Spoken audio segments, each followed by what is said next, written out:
प्रथमे आपण मानकु करूची नमस्ते। आशा करूची भलरे थिबे समस्ते।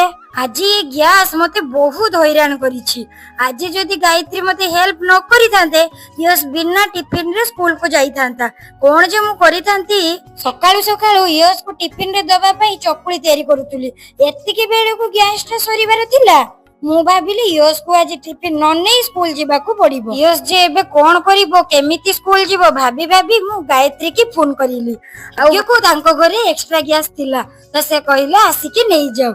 आउ स्वामी की पठेई गैस आनिली यस रे टिफिन बनई यस को स्कूल पठेइली। तापरे यस स्कूल गला परे मुंडरू सब टेंशन लो भार को हटेइली। चकुली सहित तरकारी एन्जॉय करिली। आउ हम सार को देखंतु यस को स्कूल रो छाडी दे आछंती मो पई मंडा फुल पुआ नै आसीछंती। आपण माने को मो वीडियो जदी भलो लागुतबो सब्सक्राइब निश्चय करिवे। आउ आज रे न्यू सब्सक्राइबर नाम ता कमेंट रे निश्चय लिखिबे।